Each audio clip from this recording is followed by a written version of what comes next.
cirurgia madura do rim, né? Porque até então era a nefrectomia, né, Gustavo?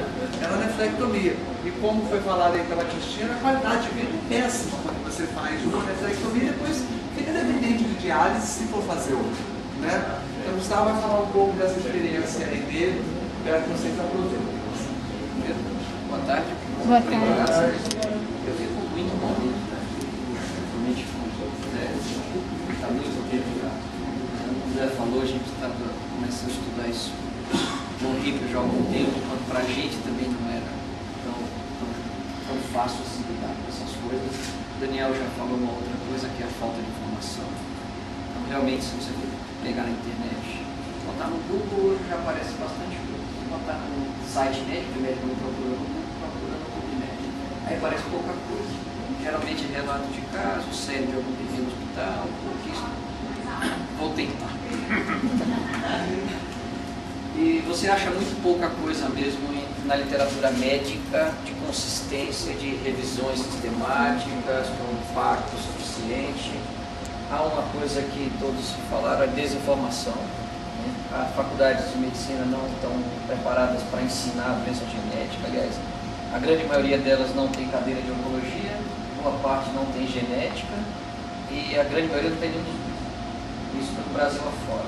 Então a pessoa está passando, está formando o médico já inicialmente na sua carreira com uma deficiência muito grande, ele vai fazer uma residência, geralmente no hospital, quando faz, sem esses serviços, sem um serviço de aconselhamento, sem nada disso. Eu lembro bem que na minha faculdade eu tive umas 2 aulas de genética falando de aconselhamento só, dentro da clínica médica, já faz um tempo.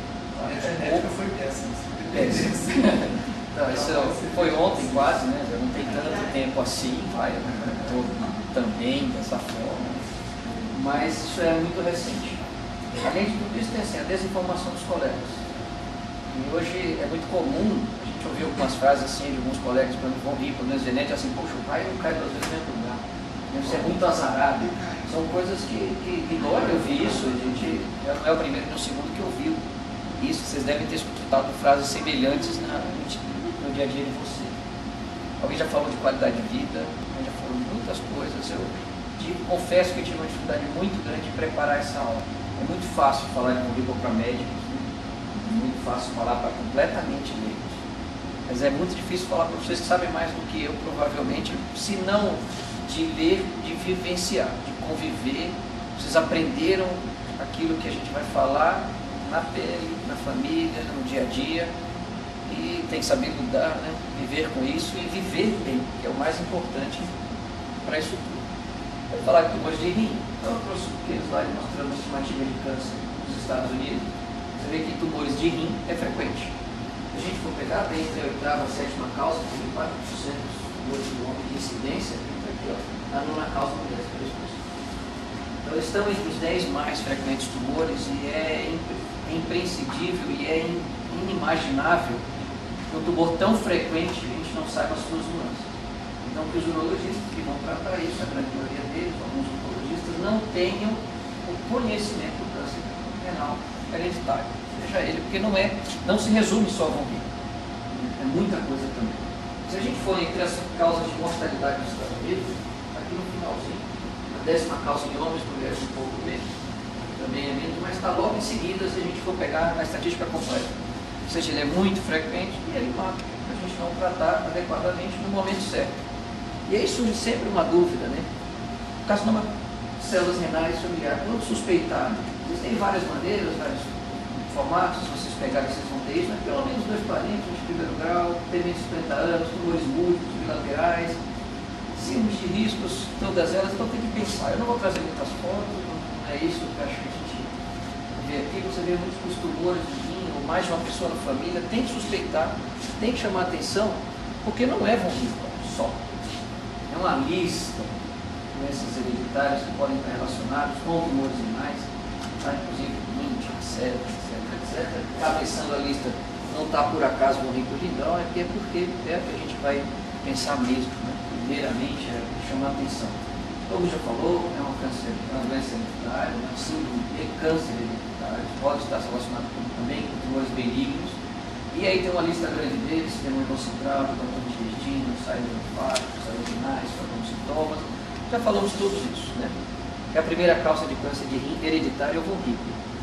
É uma doença, já se falou mais ou menos isso, né? Toda a sua mutação, não quero ficar repetindo muito, preciso passar rápido. É uma desordem mesmo de alta penetrância, extensamente variável em relação ao fenótipo e genótipo, ou seja, não só do jeito que ela está no gene, do jeito que ela se manifesta. Então você tem que estar muito atento para poder fazer o diagnóstico, né? Senão a gente vai ficar fazendo cirurgia, passando tal, não sei quem, ninguém, se não juntar tudo isso, vai passar batido. Acredito que alguns trabalhos mostram para 2,5 para cada 105 nascidos vivos no mundo, então não é pequeno, a gente precisa ver, eles não estão diagnosticados, estão desaparecidos por aí e estão morrendo pelo azar, o raio caindo 2 vezes, isso, né? E as von Hippel, 20% dos casos são mutações novas.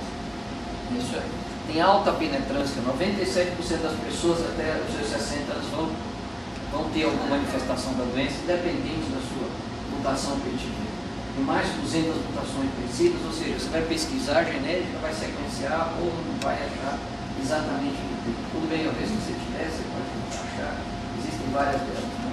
Mas é possível se identificar sempre a mutação desde que seja reconhecida.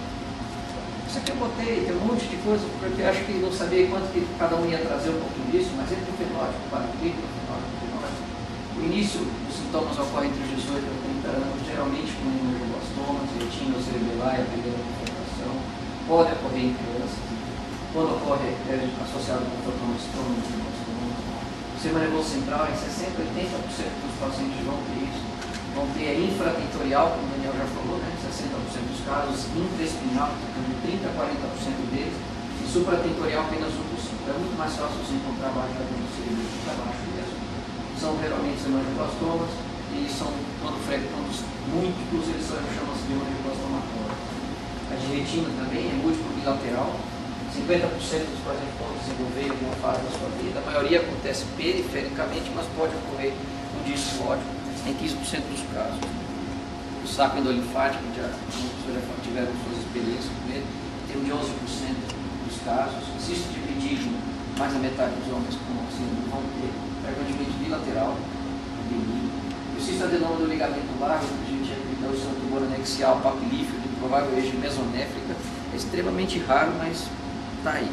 Feocromocitoma, frequentemente bilateral, visto o grupo familiar específico, geralmente tem ou não tem, para você diferenciar os tipos que a gente vai separar aqui. E os paracritos podem acontecer extradenal. Menores, mas também pode. Os pancreáticos, a Alessandra vai falar um pouquinho, 77% deles vão desenvolver algum tipo de alteração, a maioria cistos isolados, cisto adenomaceroso, mas podem ter tumores neuroendócrinos, no caso 10 a 15% dos casos. Os carcinomas de células renais, que é o que a gente vai falar um pouquinho mais hoje, 75% às vezes pode ser multifocal, bilateral, pode ser sólido, pode ser misto, pode ser cístico sólido, pode também ser cistos benignos múltiplos. Então, a gente, talvez quem está vendo o cisto, a gente tem também que considerar o tamanho desse cisto e forma em considerações para pensar em se operar. Não vamos operar todo mundo, porque de qualquer tamanho eles vão crescer. Então, você vai começar a fazer cirurgia. Cada vez que você mexe sobre o rim, você vai mexer junto ao pedículo dos vasos, você vai ter a fibrose, vai ter aderências, e a cirurgia seguinte vai ser um pouquinho mais difícil, Então, tem que ter um pouco de parcimônia, senão você vai acabar retirando o rim precocemente. São sempre tumores de células claras. Antigamente, todo tumor de rim era hipernefroma. Isso era o que se fazia. Em 1976, a primeira vez que se falou do termo oncocitoma e a possibilidade de potencial maligno de oncocitoma. Em 76, foi descrito uma papilífero renal. Em 85, apenas o cromofóbico, até que agora, no próximo ano 2077, o IMS dá uma classificação mais importante e um conhecimento maior sobre a patologia renal. Então você vê que carcinoma de células claras, né, 60% a 80% dos proteínas são carcinoma de células claras, eles acontecem tudo contornado proximal e tem alterações genéticas específicas, geralmente associadas ao von Hippel. Mesmo nos casos esporádicos, vai encontrar algum tipo de alteração e alguns casos não ligados ao von Hippel, mesmo carcinoma de células renais familiares, não vou entrar em detalhes dos outros, mas você vê alterações progenéticas já são muito bem conhecidas em quase todos os tipos de tumores renais. E aí, o que é importante saber disso? Porque o carcinoma de células claras ele tem um comportamento agressivo. A gente precisa saber quando tratar, senão a gente vai perder o momento e vai ter o grande problema desse tumor.